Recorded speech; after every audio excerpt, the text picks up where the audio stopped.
Bozsuyun bağlılığı kış yarınıdır dedi iki kardeş aynı anda. Kalbimiz, ocağımız, hasadımız size aittir. Kılıçlarımız, mızraklarımız, oklarımız sizin emrinizdedir. Zayıf olanımıza merhamet gösterin. Yardıma muhtaç olanımıza yardım edin. Hepimiz için adalet sağlayın. Sizi asla yarı yolda bırakmayacağız. Su ve toprak adına yemin ederim dedi Yeşilli olan. Demir ve bronz adına yemin ederim dedi ablası. Buz ve ateş adına yemin ederiz diye birlikte bitirdiler. Bran konuşmak için doğru kelimeleri bulmaya çalışıyordu. O da bir yemin etmeli miydi? Kardeşliğin ettiği yemin Bran'a öğretilen gibi değildi. Herkese selamlar. Bu hafta bir başka sorunsal videosu ile karşınızdayım ama her zamanki gibi ilk önce Ferhan Evgin, İlhan Karayel, Sena Doğan, Mehmet Emin Düştü, Mahmut Ali Aşçı, Sadri Alışık, Veysi Genç, Uğurcan Suluklu, Raben, Eren Gedik, Dengizik, Batuhan, Eren Dikkaya, Rodinius, Hüseyin Akkaya, Furkan Karaköse ve Furkan Şahin'e kanalıma üye katılımı destek oldukları için canı gönülden teşekkür ederim. Bu haftaki sorunsal videosu aslında bir abonemizin ricasıydı ve açıkçası oldukça zorlayıcı olduğunu da kabullenmem gerekir. Zira Howland Reed serinin kapalı kutularından biri ve onun Yüzler Adası'na geçirdiği dönem kendisinden bile daha da bilinmez bir hikayedir. Bu sebeple bu sorunsal videosu emsallerinden daha kısa olacak çünkü elimizdeki bilgiler yok derecesinde. Howland Reed ile ilgili bildiğimiz şeyler adalıların lordu olduğu, gençken meraklı ve cesur bir kişiliğe sahip olduğu ile sınırlı, erkekliğe adım attığında adayı terk edip keşfe çıkmış, Yüzler Adası'nda tüm kışı geçirmiş. İsyan sonundan beri de adaları bir daha terk etmemiştir. Tabi biz hikayeyi kızı Mira Reed'den dinleyelim. Bir zamanlar Boğaz'da yaşayan meraklı bir delikanlı vardı. Bütün adalılar gibi ufak tefekti ama aynı zamanda akıllı ve cesurdu. Avlanarak, balık tutarak, ağaçlara tırmanarak büyümüştü ve insanlarımın bütün sihirlerini öğrenmişti. Bran bu hikayeyi daha önce duymadığından hemen hemen emindi. O da Jojin gibi yeşil rüyalar görür müydü? Hayır dedi Mira. Ama çamur soluyabilir ve yaprakların üzerinde koşabilirdi. Toprağı suya, suyu toprağa çevirebilirdi. Ağaçlarla konuşabilir, kelimeleri bükebilir, kaleleri yok edip geri getirebilirdi.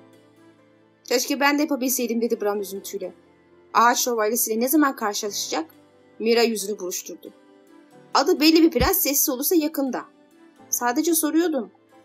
Delikanlı adaların sihrini biliyordu diye devam etti Mira ama daha fazlasını istiyordu. Bizim insanlarımız çok ender olarak evlerinden uzakta yolculuk eder biliyorsun. Biz ufak tefek bir halkız ve usullerimiz bazılarına tuhaf görünebilir. Bu yüzden iri insanlar bize her zaman nazik davranmaz ama bu delikanlı pek çok adalıdan daha korkusuzdu. Erkekliğe adımı attığında yüzen adalardan ayrılmaya ve Yüzler Adası'na gitmeye karar verdi. Kimse Yüzler Adası'na gitmez diye itiraz etti Bran. Orada yeşil adamlar yaşar. Delikanlı da yeşil adamları bulmaya niyetliydi zaten.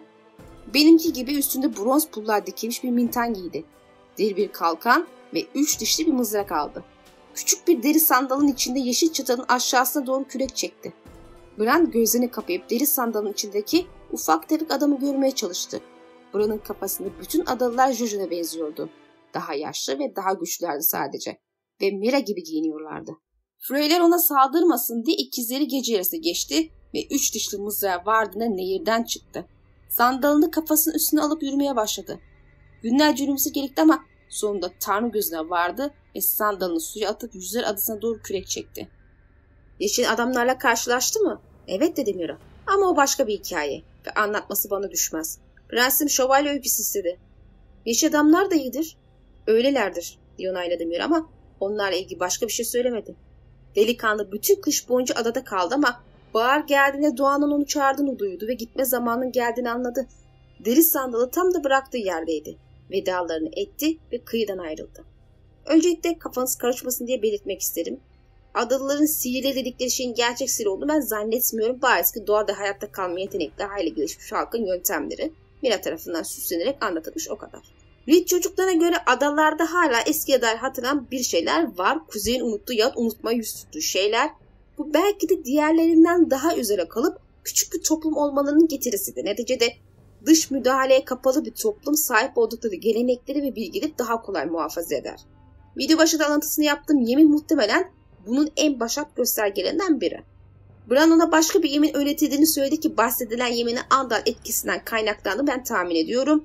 Görünüşe göre kuzeyde, hatta muhtemelde ki belki tüm Westeros'ta Andallar öncesinde Reed'lerin ettiği yemin kullanılıyordu yahut ona benzer bir şey. En azından kuzeyde bu yeminin geçerli olduğu kesin gibi duruyor.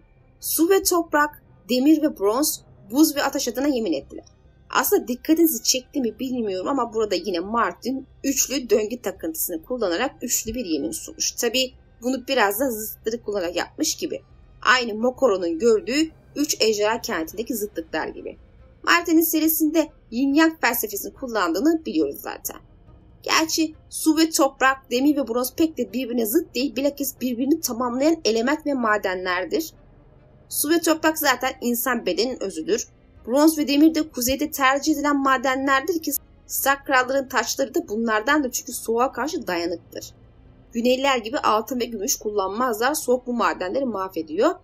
Bu arada dikkatinizi cezbetmek isterim. Stark taçları kılıç şeklinde sivri uçlardan oluşurken Fatih de tahtını yendiği kral ve lordların kılıçlarından inşa etmiştir.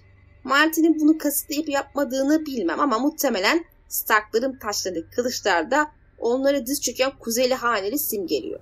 Bu iki hane Westeros'taki iddia ettikleri kişi olan yegane aileler, biliyorsunuz bunu sık sık söylerim. Kurt ve ejderha, buz ve ateş, ikisinde kanında büyü var ve ikisinde hayvanları büyülü. Aile Reed'lerin yeminindeki buz ve ateş dikkat çekici. Fatih'in gördüğü ejderha rüyasında buz ve ateşin şarkısı dediğini biliyoruz ama buz ve ateş ikilisi ondan çok daha önceye, binlerce yıl geriye dayanan bir kuzeyli yemini gibi duruyor. Yani kuzeyliler zamanında bu buz ve ateşin tam olarak ne olduğunu çok daha iyi biliyormuş. Ama unutmuşlar. Bana soracak olursanız bu yemin yüksek bir ihtimal en geç uzun gecenin sonlandığı döneme geliyor. Eğer hayranlar olarak kalktıysa ve uzun gece bir meydan savaşından ziyade bir anlaşma yoluyla sona erdirildiyse ortada bir barış yahut ateşkes yapılmış, buz ve ateş tarafı tabiri caizse barıştırılmış ve bunun hatırlatıcısı olarak kuzeyli yeminlerine eklenmiş. Elbette Stark'ların ünlü sözlerine bakacak olursak barıştan ziyade bir ateşkes gibi bir şey olmuşa benziyor. Zira onlar bu durumun geçici olduğunu gayet bilincinde olarak geliyor gelmekte olan demişler binlerce yıldır. Neticede Reed hanesi de olan bitenler hakkında bazı şeyler biliyor, hatırlıyor görünmekte. Aksi halde Howland Reed sırf yeşil adamları bulmak için adaları terk edip tüm kış boyunca yanlarında kalmazdı ki bu bile kendi içinde sorular sormaya gerektiriyor. Diyelim ki Stark'ların bile unuttuğu eski hikayeler, hatta kehanetler adalarda anlatılmaya devam ediyor. Peki ama Howland'ı erkekliğe adım atar atmaz adaları terk etmeye iten ne oldu ki yeşil adamları bulmak istedi? Kendi kendine bir görev üstlenmiş bir şey benziyor ama kişisel bir sorumluluk duygusu mu bu? Yoksa biri yahut birilerince buna mı itildi? Martin Howland'ın kitabın merkezindeki gizem hakkında çok şey bildiğini söyledi. Bu sebeple bunca zaman kitaplarda hiç ortaya çıkartılmadı, zira ortaya çıktığında bu gizemler de aydınlanmaya başlayacak. Bir sonraki kitapta kendisini göreceğiz inşallah. Tabii kitap çıkarsa. Bu gizemin genelde Jon Snow'un kimli olduğu görüşü hakimdir ki temelde böyle olduğunu düşünüyoruz zaten ama ebeveynleri ile sınır olduğundan şüpheliyim. Zira Yüzler Adası gerçeği bizi bundan fazlası olduğunu düşünmeye itiyor. Howland Reed neden Yüzler Adası'na gitti? Bu sorunun cevabı olarak aklıma gelen tek şey rüya görmüş olabileceği. Yani aynı oğlu Jojen Reed gibi yeşil rüyaları olan biri olabilir. En azından bir dönem. Yeşil rüya gören karakterler için genelde Warg ve benzer özellikler yakıştıramayız. Elbette Warg'lar yeşil rüya görmez diye bir kaide de yok. Ama her yeşil rüya gören de yetenek sahibi kişiler değil. Yeşil rüyalar yeşil görenler tarafından gönderilir ama bariz ki serimizde tek yeşil görenler Bran yahut Bloodraven'da değil. Mesela Yüzler Adası'nda bir sürü var. Her şekilde Bloodraven'da işin içinde olsa bile yeşil adamların kendisi rüyaları göndermiş olabilir ve Howland'ı kendine çağırmış olabilir. Zira bariz ki Howland yeşil görenlerle oldukça içli dışlı ve onlara sonuna kadar güvenen biri. Aksi olsaydı Jojen Bran ile ilgili rüyayı gördüğünde oğlunu ve kızını göndermezdi. Çünkü yolculuğun nereye kadar gideceğini iyi biliyordu.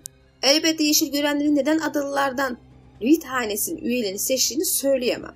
Belki inanmaya daha eğilimli oldukları için onları yönlendirmek daha kolay olduğundandır. Yahut basitçe geleceği görme yeteneğinin sayesinde Reed çocuklarını gördüler ve gördükleri neticesinde de Reed'lere yöneldiler. Ya bir çeşit kısır döngü. Sebep ne olursa olsun Reed'ler seçilmiş görünüyor. Howland haklıysam gördüğü rüyalar neticesinde Yüzler Adası'na yöneldi, zira hikaye bakacak olursak doğrudan istikameti orasıydı. Bundan sonrasını bilmiyoruz. Sadece yalancı Bahar yılında adadan ayrılıp Harun'un turnuvasına katıldığını biliyoruz. Gerisi de zaten videomuzun konusu değil, bu sebeple şimdilik bahsetmeyeceğiz. Benim genel görüşüm Howland, Yüzler Adası'nda kaldığı süre boyunca yeşil adamlarca eğitildi ama bu daha çok bilgi üstüne bir eğitim, yetenekler üstüne değil.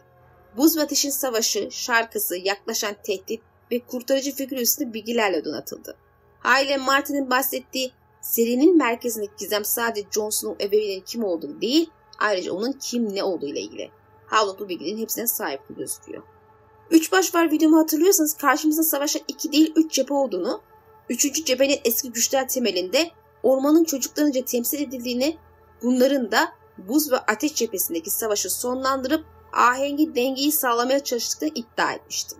Neticede ateş tarafı kendi şampiyonunun, varsa buz tarafı da kendi şampiyonun peşine düşüyorsa, şarkı tarafı da kendi şampiyonun peşine düşüp ortamı ona hazırlamak isteyecektir.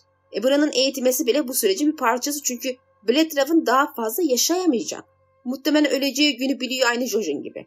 Yüksek ihtimalle zaten ikisi de aynı zaman dilimde öleceklerdir. Bu sebeple Bran'ın zincirlerini kırıp uçmayı öğretmek için çabaladı ve uzaktan bunu başaramayınca Jojen'e rüyalar gönderip Bran'ı kendisine getirmesini istedi. Howland da sebepleri iyi bildiğinden, yaklaşan tehlikeleri bildiğinden çocuklarını gönderdi. Aslında bunun Game of Thrones'ı sağlamasını yapabiliriz. Bildiğiniz üzere Dan ve David kitaplardaki birçok hikayeyi ve karakteri kullanmamayı seçleyip erkenden onları çıkarttı. Bu da ciddi bir kelebek etkisi yaratmasının yanı sıra tercihlerin bazısı da olduğu gibi işlenmesi halinde sezonların haddinden fazla uzamasına sebep olacaktı. 8 sezona bırakılacak bir dizi olmayacaktı yani.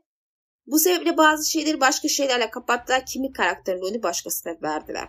Jon Snow'un ebeveynlerinin Sam ancak Hisar'a gidip ne hikmetse günlük tutup her şeyi oraya yazan ve o günlükte nasıl olduysa Hisar'ın eline düşen eski bir yüce rahipten öğrendi. Bunca zaman onca Hisar üstadı bu günlüğü okumayı akıl etmemiş elbette. İşin aslı benim videolarımı takip edenler için Sam'in Hisar vazifesinin bu olmadığı ve çok daha fazlasını içerdiğini iyi kötü malumdur. Her şeyden evvel Jaqen orada zaten. Ama dizide Braavos'a gönderildi zira Hisar maceraları çıkartıldı. Bununla beraber Howland asla kendini göstermedi. Kehanet bir noktaya kadar kullanılsa da sonunda Azor Ahai kenti tamamen unutuldu ve işlenmedi. Aile sadece ejderha camıyla kitaplarda olmayan Gece Kralı'nı öldürerek tüm türlü son verdi. Düşünün bu kadar basit bir şeyi 5000 yıl önce başaramamışlar ve ne hikmetse bir şekilde onları uzaklaştırmayı da becermişler aslında. Hala nasıl muamma ama oraya girmeyeceğiz tabii yoksa çıkamayız. Neticede Howland'ın yokluğu hem gerçek kurtarıcı hem de Jon'un ebeveynleri öğrenme meselesini ister istemez başka bir karakter olan Sam'e bıraktı. Sam'in Hisar macerası asla işlenmedi tabii ki. Bu sebeple dizide birçok şey bu kadar temelsiz, saçma ve boşa çıkmış oldu. Hiç şüphesiz olay sadece Jon'un ailesinin gerçek kimliğiyle sınırlı olsaydı Howland gibi bir karakter zaten gerek yok. Bran zaten yeşil gören yetenekleriyle bunu görmüştü. Sam'in olayı aslında sadece Jon'un piç olmadığı gerçeğini ortaya çıkardığı için bir bakıma daha önemsiz ve gereksiz bir karakter haline getirdi. Elbette Martin bu işi Bran aracıyla diziden daha iyi bir şekilde ortaya çıkartır. Lakin bariz ki Howland'ın yegane vazifesi Jon'un anne babası değil, ayrıca onun ne olduğu ile ilgili. Yani günün sonunda Howland Reed, Jon Snow'un ailesinin kim olduğunu bilmesinin yanında onun ne için doğduğu konusunda da bilgilendirip hazırlanmasına yardım edecek kişi olacaktır. Uzun lafın kısası Howland Reed, Buz ve Ateş'in şarkısı kendi için Güzel Adası'ndaydı ve sonraki kitapta şarkı için yani Jon Snow için geliyor. Maalesef bu konuda söyleyebileceklerim şimdilik bunlarla sınırlı. Videomuz burada sona eriyor. Genel fikirlerinizi lütfen yorumda belirtin. Videomuzu paylaşıp beğenmenizi rica ederim. Yeni bölümleri kaçırmamak için kanalın zil sekmesini açmanızı tavsiye ederim. Unutmayın ki sizlerin maddi manevi desteği, kanalımın büyümesi ve video yapmaya devam etmem için bana motive veriyor. Sonraki bölümde görüşmek dileğiyle Allah'a emanet olun.